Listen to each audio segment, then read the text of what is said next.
आप देखिए भी कोई भी स्कूल है बड़े छोटे लेवल से स्टार्ट होता है और बच्चों से ही फंड्स लेके धीरे धीरे उनका लेवल बहुत बड़ा हो जाता है। मैंने कहीं से 5-4 करोड़ 10 करोड़ रुपए लोन लेके अपनी प्रॉपर्टी गिरवी रख के अपना सारा घर गिरवी रख के एक बिजनेस स्टार्ट किया, तो मैं इतना तो एक्सपेक्ट करूंगा कि मैं अपना कुछ मार्जिन उसमें से रख पाऊं। अब सीबीएसई का सिलेबस भी वही है, एग्जाम भी उसी में ही आता है। ये हर साल स्कूलों वाले अपने फायदे के चक्कर में किताबें क्यों बदल देते हैं? क्या हमारे देश की जितनी भी रोडवेज बसें हैं वो सारी सही हैं? क्या हमारे देश की जितनी भी ट्रेन चल रही है क्या वो बिल्कुल सही है? पर सारी एक्सपेक्टेशन स्कूल से बिल्कुल 100% चाहिए कि वैन 100% सही हो, अच्छी एसी वाली हो, अच्छी विंडो हो, अच्छी सीट्स हो। मुझे लगता है कि हम पेरेंट्स इतने मॉडर्न हो गए हैं, अपने बच्चों को छोटी सी उम्र से ही मतलब उनको ब्रांड बनाना शुरू करते हैं। जैसे हम शॉपिंग पे गए तो 3 से 4 साल के बच्चे को भी कपड़े दिलवाते हैं मार्केट से, तो उसको डलवा के पूछते हैं कि देखो बेटा आपको अच्छा लग रहा है, जबकि 3 से 4 साल के बच्चों को कपड़े का नॉलेज भी नहीं है। न्यूज़पेपर में, यूट्यूब पे, रील्स में आप देखते होंगे 4th क्लास के बच्चे ने सुसाइड कर लिया, कहीं 6th क्लास के बच्चे ने सुसाइड कर लिया, कहीं 9वीं क्लास के बच्चों ने किसी टीचर को पीट दिया, कहीं 12वीं क्लास के बच्चों ने यहाँ पे किसी प्रिंसिपल को गोली मार दी है कि देखो एज ए मैं फादर हूँ तो मेरी बेटी है तो मुझे एज ए फादर भी समझाना पड़ सकता है। मैं हमेशा ये सोचूं कि मेरी मिसेज ही मेरी बेटी को समझाए तो ऐसा पॉसिबल नहीं होगा। बहुत सारी चीज़ें मुझे एज ए फादर भी डिस्कशन करनी है, तो स्कूल के जो टीचर हैं वो भी डेफिनेटली एक फादर और मदर की तरह है। प्राइवेट स्कूल्स में अच्छी चीज़ यही होती है कि हर चीज़ को रिस्पॉन्सिबल बनाया जाता है। गेट कीपर से लेके आपका बेल करने वाले पीएम से लेके आपका क्या कहते हैं टीचर, सबकी एक रिस्पॉन्सिबिलिटी होती है। और इसी वजह से शायद प्राइवेट स्कूल ने अपने बच्चों को ज्यादा क्वालिटी देनी शुरू की। छोटी सी बात होती है तुरंत पेरेंट्स आके वहाँ स्कूल को घेर लेते हैं, मीडिया वहाँ चली जाती है। माफी चाहूंगा मीडिया में बैठा हूँ। प्राइवेट स्कूल की तो ग्रोथ हो रही है, पर जो प्राइवेट स्कूल के टीचर्स हैं उनका लगातार शोषण किया जाता है। उनको सैलरी बड़ी नाम मात्र दी जाती है, जबकि उनसे काम बहुत ज़्यादा लिया जाता है। 20-25 हज़ार में टीचर कहाँ आता है? हो सकता है आपके जनरल स्कूल में 5-5 हज़ार में, पर मेरा नहीं मानना 5 हज़ार में तो टीएन भी नहीं आती है। नमस्कार, सिरसा पॉडकास्ट के आज के हमारे गेस्ट हैं ऑल इंडिया प्रिंसिपल एसोसिएशन के प्रेसिडेंट मिस्टर नवदीप भारद्वाज। नवदीप जी, सिरसा पॉडकास्ट में आपका बहुत बहुत स्वागत है। आपका भी बहुत थैंक यू। सिरसा पॉडकास्ट पूरी टीम का हमारे विचार आपके ऑडियंस तक, आपके फॉलोवर तक और पूरे सिरसा और आसपास के दर्शकों तक पहुंचाने के लिए बहुत थैंक यू। और हमें आप लोगों ने टाइम दिया उसके लिए हमारी तरफ से बहुत बहुत थैंक यू। नवदीप जी, आपकी ये जो एसोसिएशन है कितने स्टेट्स में फैली हुई है? हमारी एसोसिएशन ऑलमोस्ट 28 स्टेट्स और जितने भी यूटी हमारे हैं सभी स्टेट्स में काम कर रही है। और लगभग हमारे इंडिया में 719 यानी 719 डिस्ट्रिक्ट है और उसमें से 757 डिस्ट्रिक्ट्स में आज हमारी टीम काम कर रही है। तो इंडिया की लगभग सबसे बड़ी एसोसिएशंस में आती है और जितने भी वर्ल्ड रिकॉर्ड्स हैं, OMG book of record, Asia book of record, world book of record, सब में आज हमारा नाम दर्ज है। वाह जी वाह, बहुत बड़े लेवल तक आपने फैला रखी है। हमारी एसोसिएशन इसलिए इतने बड़े लेवल पे काम कर पाई क्योंकि हमारी एसोसिएशन काम करने में बिलीव करती है। हमारी एसोसिएशन अपने मेंबर से किसी भी तरीके का कोई डोनेशन, कोई सब्सक्रिप्शन, कोई मेंबरशिप फीस या चंदा या किसी भी तरीके का अमाउंट कलेक्ट नहीं करती है। हमारी एसोसिएशन प्योरली एक्शंस में बिलीव करती है, एग्जीक्यूशन से बिलीव करती है और काम करके दिखाती है, ना कि सिर्फ और सिर्फ ब्रांडिंग या पब्लिसिटी में रहती है। तो रियल ग्राउंड पे काम किया, इसलिए इतने बड़े लेवल पे स्कूल्स का, प्रिंसिपल का, टीचर्स का सपोर्ट मिला। और आज आपके सामने कि आज हमारे ऑलमोस्ट 1 लाख से भी ज़्यादा मेंबर आज हमारे पूरे इंडिया लेवल पे जुड़े हुए हैं। नवदीप जी, आपकी ये जो एसोसिएशन है उसका विजन और टारगेट क्या है? देखिए, एसोसिएशन का टारगेट कहें तो एक विजन बहुत बड़ा था। और क्योंकि जब फाउंडेशन लेवल पे जब हम सारे इकट्ठे हुए तो कोविड से चीज़ों की फाउंडेशन की गई थी। कोविड में अगर आप लोगों ने देखा होगा कि सबसे पहले सबसे बड़ी प्रॉब्लम क्या है, जब कोविड आया तो स्कूल्स में फीस की कलेक्शंस बहुत मुश्किल हो गई थी। फीस की जब कलेक्शन हुई क्योंकि पेरेंट्स भी कहीं ना कहीं बाउंड थे, क्योंकि जब उनके बिजनेस नहीं चल रहे तो उन्हें भी फीस देने में प्रॉब्लम थी।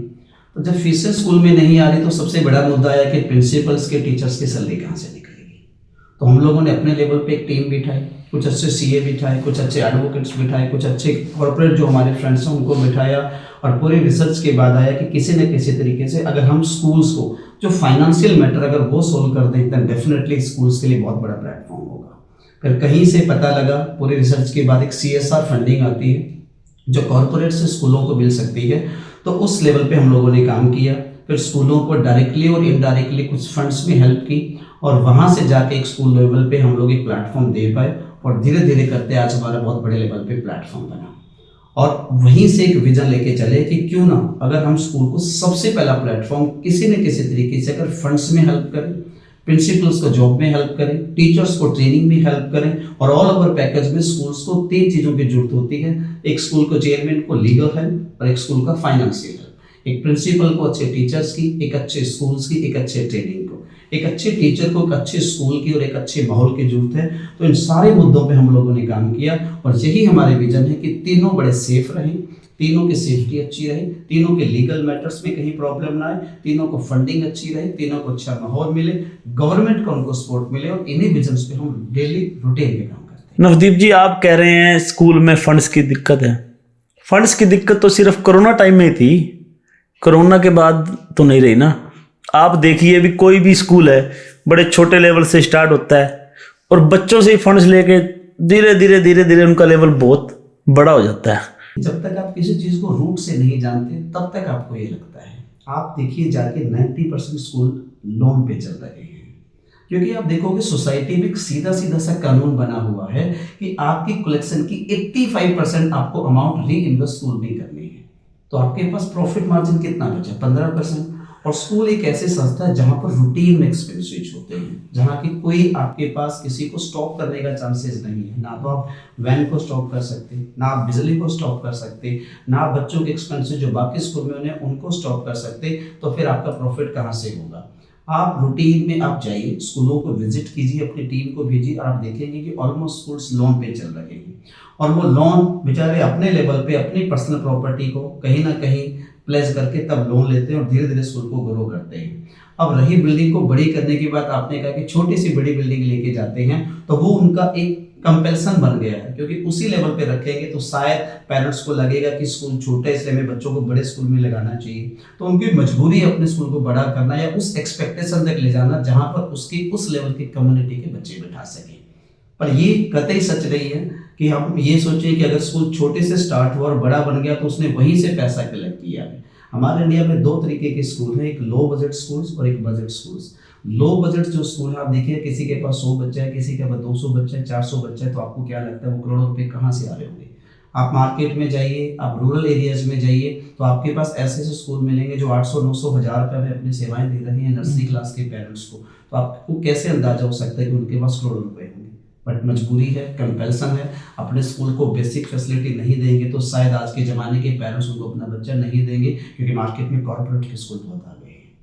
तो दोनों स्कूलों में एक अपना अपना सिचुएशंस हैं। जो कॉर्पोरेट के स्कूल हैं डेफिनेटली उनके पास फंड्स हैं, पर हर स्कूल के पास फंड्स नहीं, ये कतई सच नहीं। आजकल नर्सरी के बच्चों की फीस भी बहुत बढ़ गई है। मीडियम लेवल का स्कूल होगा उसकी फीस भी 1500 रुपये से स्टार्ट है। ये देखिए, इसको सोचने के काफ़ी सारे एंगल हैं। एंड ऐसे स्कूल भी मिलेंगे जहां 1500 क्यों, जहां आपको 4500 भी मिल सकती है, जहां आपको 9000 फीस भी मिल सकती है, और ऐसे स्कूल भी मिलेंगे जो 500 रुपये वाली फीस भी होंगे। तो हमारे इंडिया में वैरायटी ऑफ स्कूल्स है, वैरायटी ऑफ एजुकेशन है, वैरायटी ऑफ पेरेंट्स भी तो है। आपके ही घर, आपके आसपास गली में कुछ ऐसे बच्चे होंगे जो सरकारी स्कूल में भी जा रहे होंगे कम फीस वाले में, कुछ ऐसे होंगे जो नॉर्मल फीस में भी जा रहे होंगे। तो ये डिपेंड करता है कि पेरेंट्स और वहाँ के इन्वायरमेंट और वहाँ की कम्युनिटी पे कि वो अपने बच्चों को किस लेवल की एजुकेशन देना चाह रहे हैं, और एक स्कूल अपने बच्चों को क्या विजन और मिशन लेके चला रहे हैं। तो ऐसे बहुत सारे स्कूल भी हैं जो बहुत लो ग्रेड पे रहकर भी अपने बच्चों को क्वालिटी एजुकेशन भी दे रहे हैं, और ऐसे बहुत सारे स्कूल भी हैं जो कॉर्पोरेट के हाई सोसाइटी फीस वाले भी हैं। It's depend on the parents and community and society and media. पर इसको फीस के साथ जोड़ना मेरे लिए कहीं ना कहीं असंगत होगा, क्योंकि मुझे लगता है कि फीस एक अपना एक अलग मुद्दा है, लेकिन स्कूल क्वालिटी एक अपना मुद्दा है। स्कूल ग्रो कर रहे हैं, अच्छी बात है, हर आदमी को ग्रो करने का पूरा हक है। पर जैसे जैसे स्कूल का लेवल बड़ा होता है वैसे वैसे उसकी प्रॉब्लम्स भी काफ़ी बड़ी हो जाती हैं। तो इसके बारे में आप क्या कहना चाहेंगे? मुझे ये लगता है कि आज स्कूल चलाना अपने आप में बारूद के ढेर पे बैठने वाली बात है। मैं इसको काफ़ी सारे एग्जाम्पल से आपके साथ जोड़ सकता हूँ, जिसमें सबसे बड़ा एग्जाम्पल है आज के बच्चों में अग्रेशन। आज के आप देखिएगा स्कूल के बच्चों में अग्रेशन इतना ज़्यादा हो चुका है और उनके पेशेंस इतने लूज हो चुके हैं। आप छोटे छोटे स्कूलों के आप डेली न्यूज़पेपर में, यूट्यूब पे, रील्स में आप देखते होंगे 4th क्लास के बच्चे ने सुसाइड कर लिया, कहीं 6th क्लास के बच्चे ने सुसाइड कर लिया, कहीं 9वीं क्लास के बच्चों ने किसी टीचर को पीट दिया, कहीं 12वीं क्लास के बच्चों ने यहाँ पे किसी प्रिंसिपल को गोली मार दी है। रोज ऐसे इंसिडेंट हो रहे हैं। तो अगर आपके बच्चों में सबसे पहली प्रॉब्लम है कि अगर वो अग्रेशंस को कंट्रोल नहीं किया तो मुझे लगता है आने वाली पीढ़ी को संभालना बहुत मुश्किल हो जाएगा। तो सबसे पहली प्रॉब्लम ये। दूसरा, आपके ट्रांसपोर्ट की सबसे बड़ी प्रॉब्लम्स आ जाती है, क्योंकि ट्रांसपोर्ट के इतने सारे रूल्स हमारे गवर्नमेंट्स ने बनाए हैं, पेरेंट्स के इतने एक्सपेक्टेशन हैं, तो डेफिनेटली आप कैसे एक्सपेक्ट करते हैं कि ट्रांसपोर्ट की हर चीज़ वैसी होगी? क्या हमारे देश की जितनी भी रोडवेज बसें हैं वो सारी सही हैं?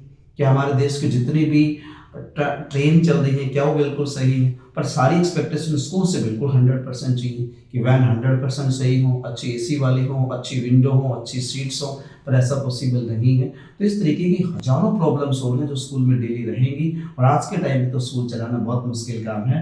और मैं जितने भी आपके फॉलोवर्स, अगर उन्हें लगता है कि स्कूल एक अच्छी और बड़ी संस्था और पैसे कमाने वाली संस्था है, तो कभी एक बार स्कूल में पूरे 24 आवर्स स्पेंड करके देखिए, पता लगेगा सच मायने में स्कूल चलाना कितना मुश्किल हो गया है। अगर किसी स्कूल में कोई प्रॉब्लम आ जाती है तो आप ऑल इंडिया प्रिंसिपल एसोसिएशन के चेयरमैन हैं, तो आप उनकी मदद कैसे करते हैं? देखिए, प्रॉब्लम्स की कोई लिमिट नहीं है ना। हर स्कूल की और हर एक एरिया वाइज अपनी अपनी प्रॉब्लम्स हैं। कोई लीगल मैटर से जूझ रहा है, कोई पेरेंट्स की प्रॉब्लम से जूझ रहा है, कोई गवर्नमेंट के साथ टकराव की सिचुएशन में, कोई फीस के मुद्दे में पड़ा हुआ है। सबके अपने अपने बेसिक चैलेंज हैं। हम आज के ज़माने में जो कोशिश कर रहे हैं कि हमारी सबसे ज़रूरी जो पहल चल रही है वो ये चल रही है कि पेरेंट्स के बीच, स्कूल के बीच, प्रिंसिपल के बीच और स्कूल के बीच, मीडिया, सरकार के बीच एक ऐसी सिचुएशन आ जाए जहां पर किसी को बेसिक चीज़ों के साथ टकराव ना हो। आप सबसे पहले अभी देखिए कि इन दिनों में आपको आसपास जितने भी देखे होंगे कुछ मर्डर्स के आपको सीन सुनने को मिले, जिसके में कई बार किसी पर्सन्स को या टीचर्स या प्रिंसिपल से जहां से वो गलती हुई उसको अपने बारे में सफाई बोलने का मौका ही नहीं मिलता। उसको पहले से मीडिया में दिखाकर, अखबारों में दिखाकर, रिपोर्ट्स को वायरल कर करके इतना कुछ दिखा दिया जाता है, उसको अपराधी होने से पहले ही अपराधी मान लिया जाता है। जबकि मेरा ये मानना है कि कम से कम अगर एक एंगल से वो चीज दिखाई जा रही है तो दूसरे एंगल से भी उसका पक्ष सुनना चाहिए, और तब जाके उसको कहीं वायरल होना या कहीं रिपोर्ट होने या कहीं तक जानी चाहिए। अगर वन साइड से या वन एंगल से उसको देखा जाएगा तो हर आदमी अपराधी ही दिखेगा।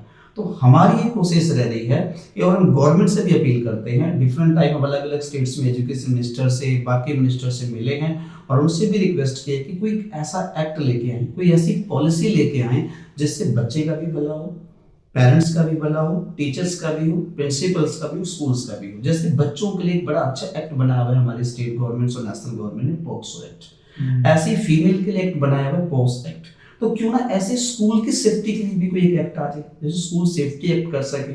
अलग अलग स्टेट्स में कुछ बेसिक मुद्दे आपको भी हैं कि उनमें जब स्टेट्स में कुछ होता है स्कूल्स के अंदर तो उनको पार्टिकुलर टाइम पे एक नोटिस मिलता है कि इस नोटिस तक आप अपना जवाब दीजिए, और अगर वो सेटिस्फैक्टरी आंसर नहीं दे पाते देन उनके ऊपर कोई अगला केस या जो भी उन पे क्लेम होना गवर्नमेंट के थ्रू करती है।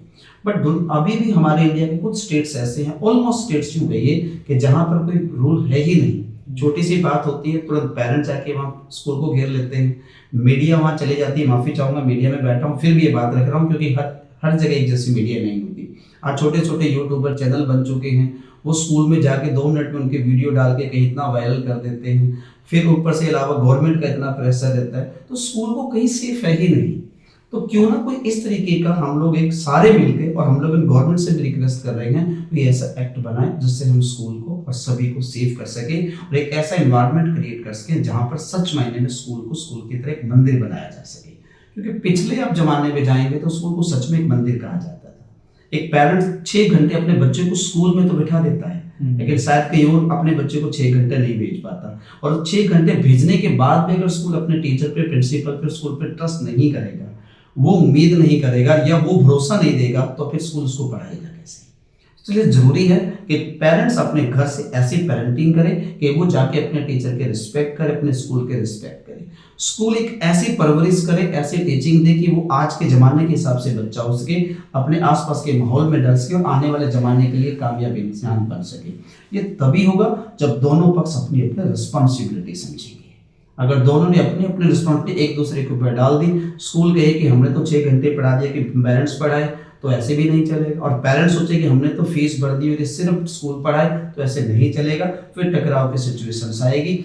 हर पक्ष को अपनी एक रिस्पॉन्सिबिलिटी समझेंगे तो स्कूल भी सेफ रहेगा, बच्चा भी सेफ रहेगा और पेरेंट्स भी सेफ रहेगा। अगर किसी स्कूल का कोई प्रिंसिपल किसी षड्यंत्र का शिकार हो गया है या किसी चंगुल में फंस गया है, तो आप उसकी मदद कैसे करते हैं? पीछे से एक वीडियो बड़ी वायरल हुई जिसमें एक छात्रा स्कूल में मोबाइल लेकर के गई और प्रिंसिपल ने उनके चाटा लगा दिया। तो किसी ने उसकी वीडियो बना दी, वायरल कर दी। तो उस प्रिंसिपल को शरेआम बाज़ार में बड़ी बेइज्जती की गई, मुंह पे काला कपड़ा डाला गया। तो क्या कहना चाहेंगे आप? आपने एक वीडियो देखी होगी, मैं एज ए नेशनल प्रेसिडेंट पूरे इंडिया में डेली देखता हूँ। डेफिनेटली हर चीज़ के दो पहलू हैं। हो सकता है उनके बीच के जो पहलू हमें 100% ना पता हो जिस वीडियो की बात आप कर रहे हैं, पर कहते हैं कि एक एंगल वो भी गलत था कि शायद किसी लड़की को इस तरीके से मारना या जो उस सिचुएशन में हुआ शायद आंखों को देखना सही नहीं था। पर शायद उस सिचुएशन में लड़की जो मोबाइल लेके गई, और अगर मोबाइल लेके या स्कूल से भाग जाती है, कुछ भी गलत हो जाता, तब भी तो एलिगेशन स्कूल पे ही आता था। स्कूल ने बैग चेक क्यों नहीं किया, मोबाइल चेक क्यों नहीं किया, पेरेंट्स को इन्फॉर्म क्यों नहीं किया? गलती सिर्फ इतनी हो गई कि शायद जिस तरीके से बच्चे को डांटना चाहिए था या समझाना चाहिए था, उसमें से 2 स्टेप ज़्यादा हो गए, उस तरीके से समझा नहीं पाए। बट ये प्रॉब्लम आज नहीं तो कंट्रोल नहीं की गई तो डे बाय डे इतनी बढ़ जाएगी। तो हमारी कोशिश रहती है कि जब कोई ऐसी सिचुएशन हो जाए तो हम उस स्कूल टीम को, उस प्रिंसिपल को, डायरेक्टर को, टीचर्स को हम इस तरीके से काउंसिल करते हैं कि वो भी सही रहे, और आने वाले समय में उसको प्रॉपर ट्रेनिंग देकर, प्रॉपर काउंसिल देकर स्कूल चलाने में हेल्प करते हैं, टीचिंग करवाने में हेल्प करते हैं। और पेरेंट्स से भी रिक्वेस्ट करते हैं कुछ ऐसा हो जाए तो अपने बच्चों में इतना अग्रेशन ना भरें कि वो टीचर के खिलाफ, स्कूल के खिलाफ कुछ भी सबक देना शुरू हो जाए। क्योंकि अगर आज हमने बच्चों के दिमाग में कुछ भी डाला, चाहे वो स्कूल की तरफ से हो, सोसाइटी की तरफ से हो, पेरेंट्स की तरफ से हो, आने वाले टाइम में वो बच्चे हमारे खिलाफ ही होंगे, हमें ही परेशान होना पड़ेगा। तो क्यों ना सब मिलकर एक बेस्ट पेरेंटिंग करें, तो ना स्कूल के प्रिंसिपल को दिक्कत होगा, ना टीचर को, ना स्कूल को, ना पेरेंट्स को। तो हमारी कोशिश रहती है कि सब में एक ऐसी सिचुएशन बना दी जाए, सारे सही रहेंगे। आजकल बच्चे बड़े जिद्दी हो गए हैं, छोटी छोटी बात पर धमकी देंगे या सुसाइड की धमकी दे देंगे। तो ऐसे में पेरेंट्स और टीचर की क्या भूमिका रहती है? बहुत ही जेंटल और जेन्युइन क्वेश्चन है आज की प्रेजेंट जनरेशन को देखते हुए। सबसे जरूरी चीज़ है कि पेरेंट्स अपने बच्चों की पेरेंटिंग इस तरीके से करें कि उनमें अपने आसपास को सर्कल के प्रति दया भावना हो, इमोशंस हो, वो किसी तरीके से केयरलेस ना हो, इमोशनलेस ना हो, और सबसे बड़ी बात, कुछ भी उनके साथ हो तो अपने पेरेंट्स को बता सकने की उनमें वो डालें कि वो कुछ भी उनके साथ हो तो पेरेंट्स को बताएं। स्कूल में हो तो उनके टीचर्स को बताएं, टीचर्स किसी से नहीं सुन पा रहा तो प्रिंसिपल को बताएं या स्कूल के किसी भी पर्सन को बताएं, बट बताएं। जब तक बच्चा बताएगा नहीं तो किसी भी चीज़ का सोल्यूशन नहीं होगा। और बच्चे को बताने के लिए, कि वो बता पाने के लिए किसी को क्लोज तो समझे। आज का पेरेंट्स शायद अपने मॉडर्न लाइफ में इतना बिजी हो गया है कि शायद अपने बच्चों को उस तरीके का टाइम दे ही नहीं पा रहा है, उतनी क्लोजनेस नहीं कर पा रहा है। आज से पहले 20 साल पीछे जाइए, क्या कभी आपको बच्चों का सुसाइड करने का सुना था? अलग अलग फार्मर सुने होंगे किसी फसल की वजह से, या कोई और पर्सन किसी लोन की वजह से सुना होगा, लेकिन बच्चों में स्कूल में ऐसी भावनाएं नहीं आती थी क्योंकि दोनों की बड़ी क्लोज थी।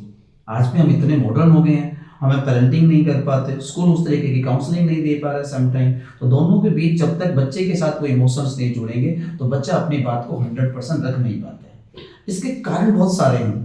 सोशल मीडिया हो सकता है, सोशल प्लेटफॉर्म हो सकते हैं, हमारे पेरेंटिंग की मॉडर्न लाइफ हो सकती है, बट बच्चे को जैसा दिखाओगे वैसा बन जाएगा। बच्चे को आप इस तरीके की चीज़ें रोज दिखाएं कि वो पेरेंट्स के लिए इंपॉर्टेंट क्यों है, पेरेंट्स उसके लिए इंपॉर्टेंट क्यों है, समाज उसके लिए इंपॉर्टेंट क्यों है, वो समाज के लिए इंपॉर्टेंट क्यों है, स्कूल उसके लिए इंपॉर्टेंट क्यों है, वो स्कूल के लिए इंपॉर्टेंट क्यों है। जब इस तरीके की चीज़ें, भावनाएं बच्चों में आएगी तब डेफिनेटली बच्चा अपनी बात को हर प्लेटफॉर्म पे अच्छे से रख पाएगा। और जिस दिन से बात अपने बच्चे की सुननी गई और बच्चे ने रखनी शुरू कर दी, मुझे नहीं लगता कभी इस तरीके का प्रॉब्लम आएगा। प्रॉब्लम वही आती है जहाँ बच्चे के बीच में, स्कूल के बीच में और पेरेंट्स के बीच में इतना गैप हो जाता है जहाँ पर उसकी बात को 100% सुनने वाले कोई नहीं है। और ये विचार जनरेशन का गैप है। पुरानी जनरेशन एक अलग तरीके का गैप था, आज की जनरेशन थोड़ा मॉडर्न है। तो आपको भी as a parents, teacher, school आपको थोड़ा थोड़ा बदलना पड़ेगा बच्चे के हिसाब से। तो आप उसकी मॉडर्न लाइफ को सुने, हो सकता है उसके विचारों में, आपके विचारों में तब्दीली हो, चेंज हो। लेकिन अगर आप ये सोचें कि प्योरली आपके हिसाब से चले as a parents, as a teacher, तो ऐसा नहीं होगा। आपको उसको समझना पड़ेगा। आप उसको समझ के समझाएंगे तो डेफिनेटली बच्चा जरूर सुनेगा और शायद ऐसे करने से पहले 1000 बार सोचेगा, अपनी बातों करेगा और शायद ऐसी नौबत ही ना आए। अगर पेरेंट्स आज बच्चों की जिद पूरी कर देंगे, जब वो बड़े होंगे तो उनके सामने बहुत सी मुसीबतें, नई नई मुसीबतें आएंगी, तो पेरेंट्स वो जिद पूरी नहीं कर पाएंगे, जिससे बच्चा परेशान होगा और बच्चे को परेशान देख कर उसके पेरेंट्स भी परेशान होंगे। इसका रीजन देखो, अगर मैं यहाँ इस प्लेटफॉर्म बात करूंगा तो बहुत सारे हो जाएंगे, हो सकता है मेरी बात किसी को अच्छी लगे और किसी को अच्छी ना लगे। मुझे लगता है कि हम पेरेंट्स इतने मॉडर्न हो गए हैं, अपने बच्चों को छोटी सी उम्र से ही मतलब उनको ब्रांड बनाना शुरू करते हैं। जैसे हम शॉपिंग पे गए तो 3 से 4 साल के बच्चे को भी कपड़े दिलवाते हैं मार्केट से, तो उसको डलवा के पूछते हैं कि देखो बेटा आपको अच्छा लग रहा है, जबकि 3 से 4 साल के बच्चे को कपड़े का नॉलेज भी नहीं होता, उसको ड्रेसिंग सेंस का नॉलेज भी नहीं होता। और पेरेंट्स बड़े प्राउडली बोलते हैं कि मेरा बेटा छोटी मोटी चीज़ें नहीं डालेगा, मेरा बेटा तो ब्रांड डालेगा। अब जब इस तरीके से आप उसके सामने डेली कुछ इस तरीके की हजारों बातें जब करेंगे तो एज बाय एज जैसे जैसे ग्रो होगा तो उसको उस चीज़ों की डेफिनेटली हैबिट तो पड़ेगा। और हैबिट अगर आप खुद बनाएं और फिर हैबिट को तोड़ें तो डेफिनेटली इरिटेशन आए। फॉर द एग्जाम्पल, बचपन में मम्मी बहुत सारे ऐसे रोल प्ले करती हैं जहाँ किचन में काम करने के चक्कर में मोबाइल बच्चे को पकड़ा देती हैं या कहीं भेजेंगे अपना मोबाइल बच्चे को देते हैं। अब हैबिट भी हम नहीं डाल दी और फिर बच्चे के हाथ से मोबाइल लेंगे तो आपने देखा होगा बच्चा अक्सर इरिटेट हो जाता है, रोने लग जाता है। और आजकल तो बच्चों को एडिक्शन होने लग गया मोबाइल का। आप देखिए कई बार रील देखते देखते कब 4 घंटे निकल जाते हैं पता ही नहीं लगता। वो हैबिट बच्चे को कहाँ से डली? परिवार से डली, क्योंकि परिवार ने उस तरीके की उसको फैसिलिटी दी। आप जाइए पहाड़ों में जाइए, अलग अलग ऐसे जोन में जाइए जहाँ बच्चों के पास मोबाइल्स गैजेट्स नहीं है, इस तरीके की उनको फैसिलिटी नहीं है, तो बच्चे इरिटेट नहीं होते। आप किसी चीज़ को फैसिलिटी देकर उसको कम करोगे देन डेफिनेटली इरिटेशन होगी। तो या तो अपनी पेरेंटिंग ऐसे कर दीजिए कि वो फैसिलिटी अगर आपने देनी है तो फिर उसको दे दी है, और अगर शुरू से उसको पेरेंटिंग अच्छी करेंगे तो मुझे नहीं लगता कि ऐसी कोई मतलब। अगर बच्चों को या बच्चों के पेरेंट्स को मोबाइल की आदत पड़ गई है तो उसको छुड़वाने के लिए क्या सलाह देंगे आप? देखो, इसका सबसे बड़ा तरीका है कि आप धीरे धीरे उस बच्चे के साथ बैठें। मैं मेरे बच्चे का एग्जाम्पल देता हूँ। मेरे अपने बच्चे को एक बार गेम खेलने का बड़ा हैबिट लग गया था और बड़ा एडिक्शन हो गया उसको। मेरे से 2-2 हज़ार रुपये रिचार्ज करवाने के लेता था, तो मुझे पता लग गया कि एडिक्टेड हो गया। तो मुझे लगा अगर मैं इससे डायरेक्टली मोबाइल दूंगा तो डेफिनेटली इसको प्रॉब्लम हो जाएगी। तो मैंने क्या किया, उसके साथ टाइम स्पेंड करना शुरू किया। मैंने भी दूसरे मोबाइल में गेम डाउनलोड किया, उसको बोला कि मुझे भी तेरे साथ गेम खेलना है। हम लोगों ने 1 घंटा 2 घंटा खेला, फिर बात की उसके बाद कि क्या इतना घंटा टाइम देना चाहिए। तो उसने थोड़ी सी बात को फिर समझा कि इतना घंटा नहीं देना चाहिए, तो उसने प्रॉमिस किया पापा 4 घंटे दे दूंगा पर 1 घंटा दूंगा। तो मैंने कुछ कम करवाया।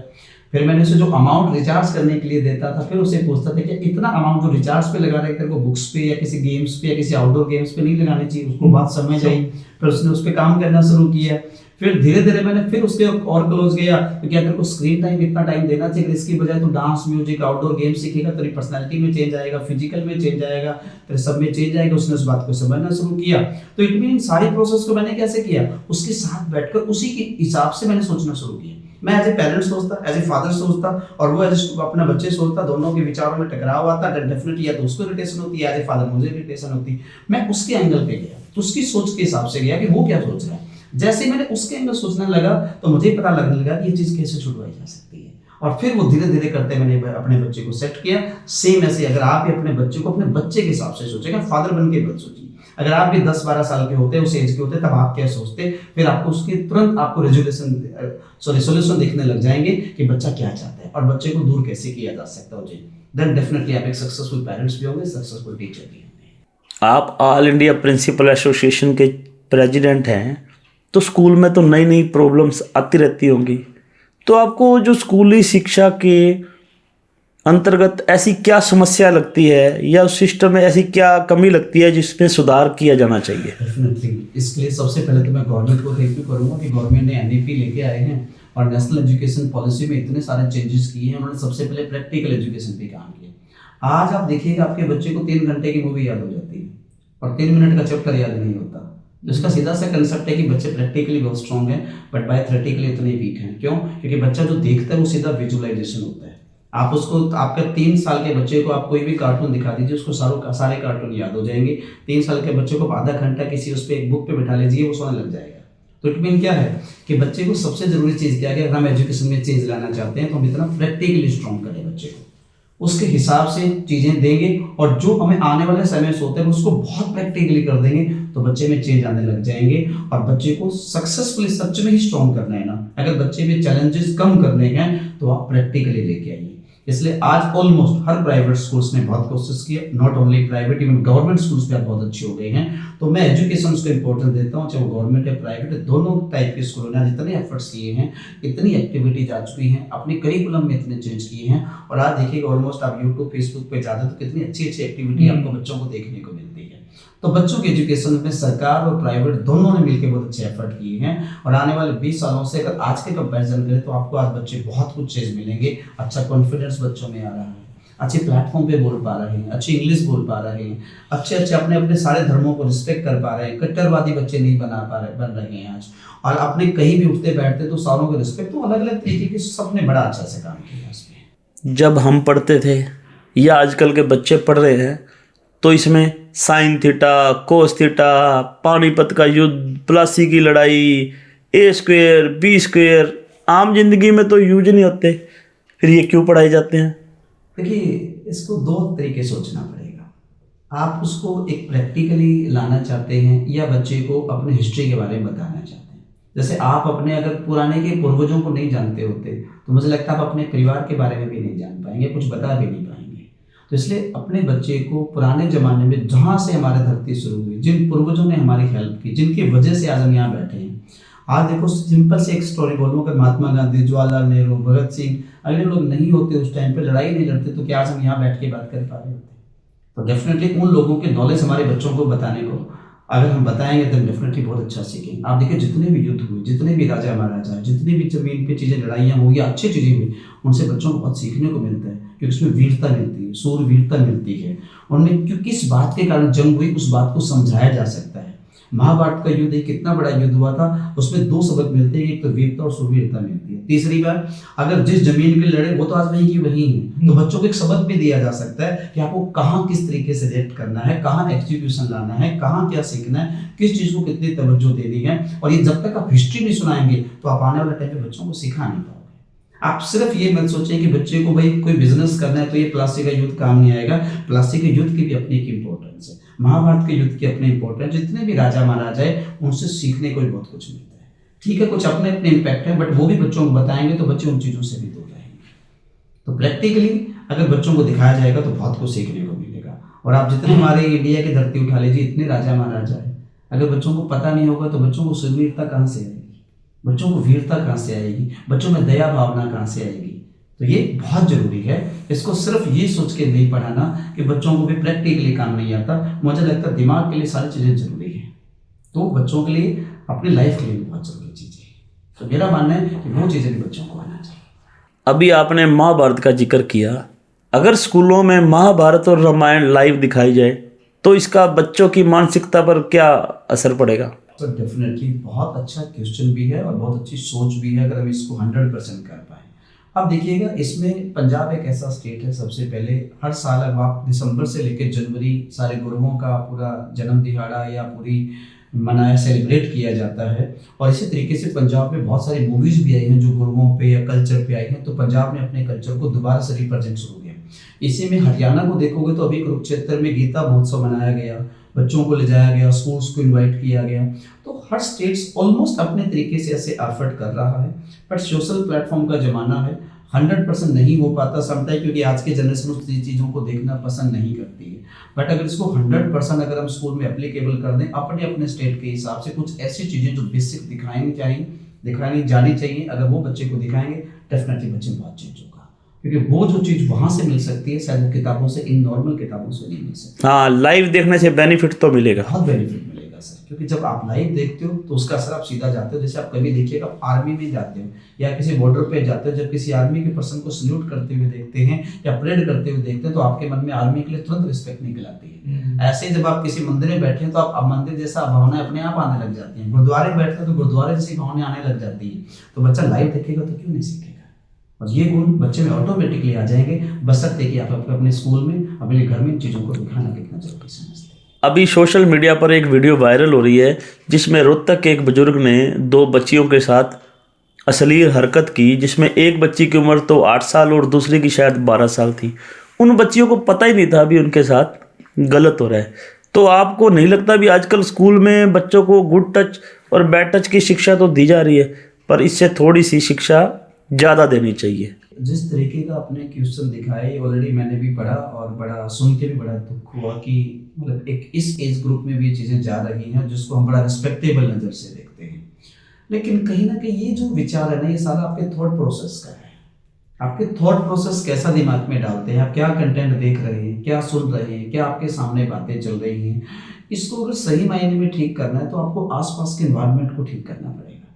सबसे पहले पेरेंट्स घर में अपने बच्चों के साथ इतने मॉडर्न ना हो कि वो अपनी आंखों से अपने माँ बाप को किसी ऐसी पोजीशन में देखें या किसी ऐसी इन्वायरमेंट में देखें। ऐसे ही आसपास का जो सोशल कंटेंट आपके प्लेटफॉर्म पे आ रहा है, चाहे वो इंस्टाग्राम है, फेसबुक है, गूगल है, तो गवर्नमेंट को कुछ ऐसी चीज़ों पर बैन लगाना चाहिए कि हर कंटेंट किस चीज़ के ऊपर ना जाए। आज आप कोई भी यूट्यूब चलाएंगे या कोई भी आप PDF डाउनलोड करते हैं तो आप एकदम से ऐसी ऐड आती है जो देखने और सुनने में कहीं ना कहीं बुरी लगती है। तो गवर्नमेंट को भी इसके ऊपर कुछ काम करना चाहिए कि ऐसी ऐड को आप ओपनली कहीं भी नहीं चलाना चाहिए। आप टीवी पे देखोगे ऐसे बहुत सारी एडवर्टीजमेंट है, उस एडवर्टीजमेंट में आपकी ऐसी चीजें देखने को आती है जो शायद एज इस जनरेशन में हमारी जनरेशन में शायद थोड़ा गलत माना जाता था। आप देखोगे हमारी कुछ ऐड ऐसी आती हैं जो टीवी पे ओपनली 24 आवर चलती हैं। तो गवर्नमेंट इस पे थोड़ा काम करे तो गवर्नमेंट के एंगल से सपोर्ट मिल जाएगा।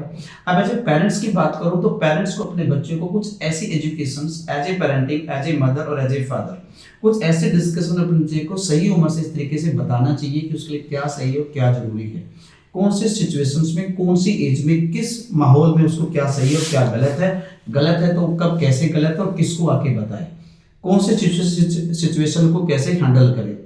सेम ऐसे स्कूल में है कि स्कूल में ऑलमोस्ट आप देखते हो फीमेल ज़्यादा टीचर्स होते हैं, तो हम चाहें तो इसको बहुत अच्छे लेवल पे बिल्कुल ठीक कर सकते हैं। आपने कहा कि आप स्कूल लेवल पे इसको अपलिफ्ट करें, तो अगर स्कूल में थोड़ा सा और हम लोग इसको करेंगे, बट इसके लिए हमें पेरेंट्स के रोल की जरूरत पड़ेगी। बाई चांस हम स्कूल में कुछ इस तरीके की एक्टिविटी कराएं या कुछ इस तरीके के डिस्कशन करें, हो सकता है किसी जनरेशन के पेरेंट्स को वो अच्छी ना लगे, क्योंकि हमारी इस जनरेशन में दो तरीके के पेरेंट्स, एक मॉडर्न पेरेंट्स है, थोड़े से ट्रेडिशनल पेरेंट्स हैं।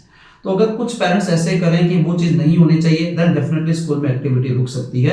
अगर पेरेंट्स पूरा सपोर्ट करेंगे तो स्कूल में इसको बड़े अच्छे से लेवल पे एजुकेशन को सेट करके बच्चों में और जो बाहर ऐसी चीज़ें सुनने को आ रही है कंट्रोल किया जा सकता है। बट बशर्ते कि पेरेंट्स और टीचर दोनों इस बात को कितनी सीरियसनेस लेते हैं, अपना माहौल कैसा बनाते हैं और किस तरह के सिचुएशन को हैंडल करना बच्चे को सिखाते हैं, ताकि बच्चे के साथ भी ऐसा हो तो बच्चा उस चीज़ को कैसे सेट करे। डेफिनेटली हम भी अपील करेंगे स्कूल से, गवर्नमेंट से और पेरेंट्स से कि इन चीज़ों की आज के ज़माने के बच्चे को बिल्कुल शिक्षा देनी चाहिए, ताकि आने वाले जनरेशन के साथ इस तरीके का कुछ गलत ना हो, ना देखने को आए ना सुनने को आए। क्योंकि अगर ये डेली मरला पे होने लग गया तो मुझे लगता है हमारे जनरेशन के लिए बहुत बड़ा दुखी होगा। कहते हैं कि बच्चे को इतना तो हमें कैपेबल करना है कि देखो एज ए मैं फादर हूँ तो मेरी बेटी है तो मुझे एज ए फादर भी समझाना पड़ सकता है। मैं हमेशा ये सोचूं कि मेरी मिसेज ही मेरी बेटी को समझाए तो ऐसा पॉसिबल नहीं होगा। बहुत सारी चीज़ें मुझे एज ए फादर भी डिस्कशन करनी है। तो स्कूल के जो टीचर हैं वो भी डेफिनेटली एक फादर और मदर की तरह हैं। कौन किस सिचुएशन में किस तरीके से डील करता है, कौन सी किस चीज़ को सिखाता है, अगर बच्चा भी उसको ग्रैब करता है और पेरेंट्स भी उस बात को कनेक्ट करता है तो तीनों बिल्कुल चीज़ों सिखाया जा सकता है। लेकिन किस एज से चीज़ें जरूरी हैं, बस ये सोचना जरूरी है। इसके काफ़ी पहलू हो जाएंगे। अगर मैं 3 से 4 साल 5 साल के बच्चों को डिस्कस भी करने लगूंगा तो बहुत छोटी एज में उसके भी इम्पैक्ट नेगेटिव हो सकते हैं, है ना। तो एक एज, कौन सी एज में जाके सिखाना और बताना जरूरी है, ये भी बहुत बड़ा क्वेश्चन हो जाएगा। आप बहुत छोटे बच्चे से डिस्कशन करोगे, इसके पॉजिटिव भी हैं तो नेगेटिव भी हैं। तो इसलिए आपको एज मैटर, आपका क्लास मैटर, आपकी पेरेंटिंग और आपका स्कूल, ये डिपेंड करता है आपका माहौल कैसा है। अब CBSE का सिलेबस भी वही है, एग्ज़ाम भी उसी में ही आता है। ये हर साल स्कूलों वाले अपने फ़ायदे के चक्कर में किताबें क्यों बदल देते हैं? देखिए ऐसा तो बिल्कुल आपने बिल्कुल क्वेश्चन ठीक कहा है कि CBSE का सिलेबस ठीक है, और मैं तो CBSE से ऊपर भी बात करूंगा कि देश का जो एजुकेशन डिपार्टमेंट है, जैसे NCERT बोलते हैं, SCERT बोलते हैं, जो कॉलेज और स्कूल लेवल पे डेफिनेटली एक करिकुलम डिजाइन करता है, तो करिकुलम पूरे देश को दिया जा सकता है और जो सभी स्कूलों में ऑलमोस्ट वही कंटेंट पढ़ाना होता है।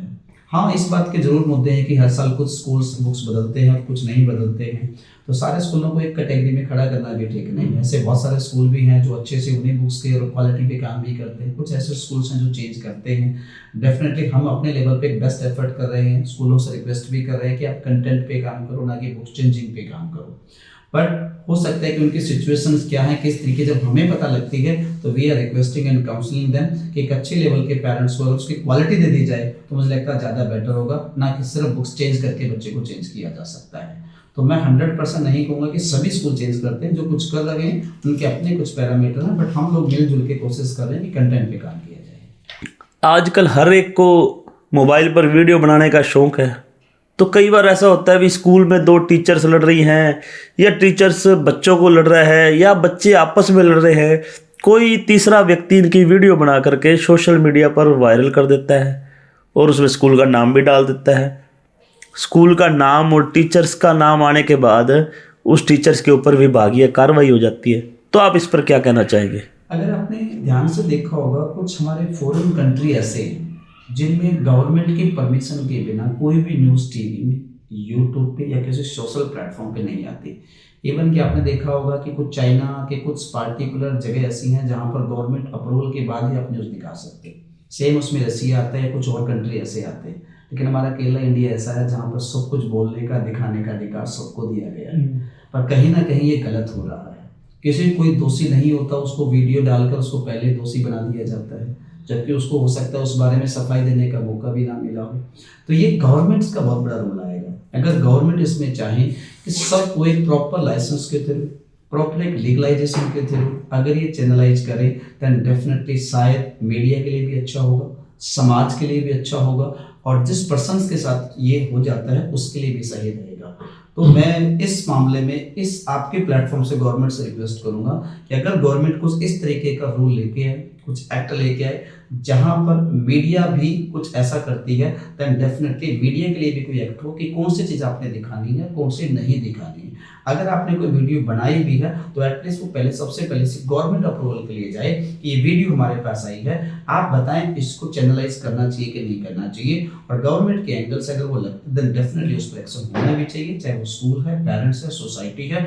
और अगर जब तक किसी चीज़ की एविडेंस कलेक्ट ना हो, किसी को दोषी सच में ना मान लिया जाए, तब तक उसको बाहर नहीं आना चाहिए। तो ऐसी विन विन सिचुएशंस आनी चाहिए। तो इसमें गवर्नमेंट का सबसे बड़ा रोल होगा, ताकि उन ऐसे जो अपने व्यूज के चक्कर में पब्लिक के साथ या सोसाइटी को गलत कंटेंट दिखाते हैं, तो उनके लिए भी एक रुकावट आ जाएगी और शायद धीरे धीरे उनमें भी चेंज आ जाए और हमारा देश भी शायद इससे बदल जाएगा और अच्छा इस तरीके का कोई एक्ट आ जाएगा।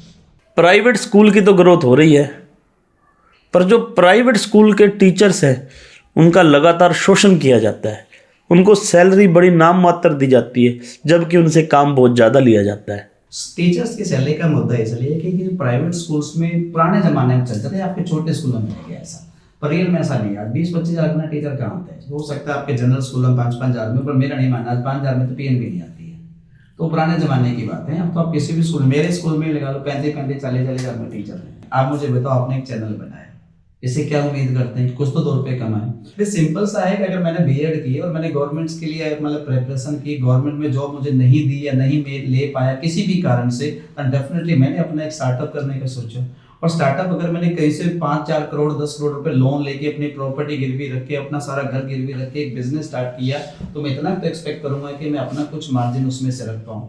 गवर्नमेंट ने एक नया रूल भी डाल दिया कि 85% आपको री इन्वेस्ट करना है, तो मुझे 15% में मैं अपना स्कूल कैसे चलाऊंगा? तो कहीं ना कहीं हर बिजनेसमैन अपने तरीके से चलाता है। हम बिजनेसमैन नहीं है, लेकिन इतना तो रखें कि अपनी फैमिली को सर्वाइव कर सके। हम लोन ले लेके अपने स्कूल्स को स्टार्ट करते हैं। हम मिडिल क्लास फैमिली से आते हैं, हम कोई बहुत बड़े कॉर्पोरेट घराने से नहीं आते कि हमें पैसे पीछे से दिए गए। यहीं से बनाया, लोन लिया, स्कूल चलाया। और अगर हम 100% सारा इन्वेस्ट हो जाएगा तो हमारे घर कैसे चलेंगे? हम तो कहते हैं जी हमें साथ गवर्नमेंट जॉब दे, हम बीएड करके बैठे हैं, टेट क्लियर करके बैठे हैं, सारे टेस्ट क्लियर हैं, इंटरव्यू में हम कंपटीशन करने के लिए रेडी हैं, हमें जॉब दे। हमें जरूरत ही नहीं इस तरीके से इस फील्ड में आने की। गवर्नमेंट हमें सपोर्ट करेगी। हम तो सारे स्कूलों से कहेंगे कि सारे गवर्नमेंट सेक्टर में आए, बच्चों को सेवाएं देंगे, बिल्कुल जैसे गवर्नमेंट चाहेगी वैसे सर्विसेज देंगे। आजकल पढ़ाई के मामले में सरकारी स्कूल भी पीछे नहीं है, पर अगर स्कूल का टाइम 8 से 2 है तो लगभग 2 बजे सारा स्कूल खाली हो जाता है। और प्राइवेट स्कूल छुट्टी होने के बाद भी 20 से 25 मिनट तक स्टाफ को बिठाए रखता है, और घर जाने के बाद भी उनको घर पर काम दे दिया जाता है, भी आपको ये काम और करना है, और उनको इस हिसाब से सैलरी तो नहीं दी जाती।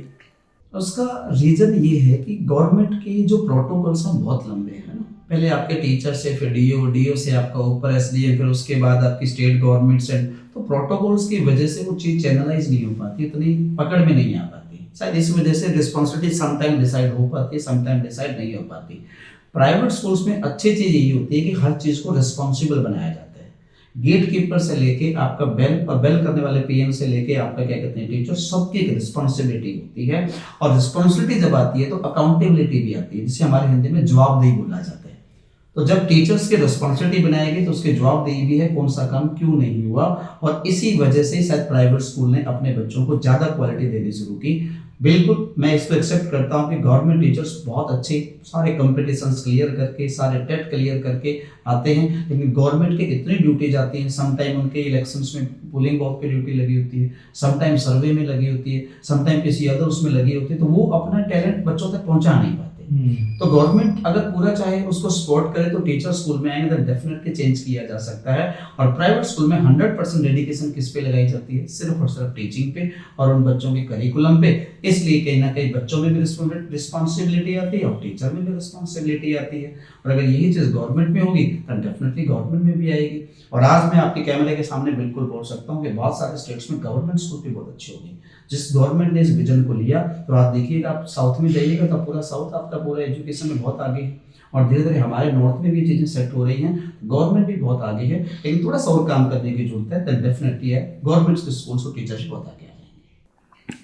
हाँ, ये बात तो सही है। सिरसा पॉडकास्ट में अपना कीमती समय देने के लिए नवदीप जी आपका बहुत बहुत धन्यवाद।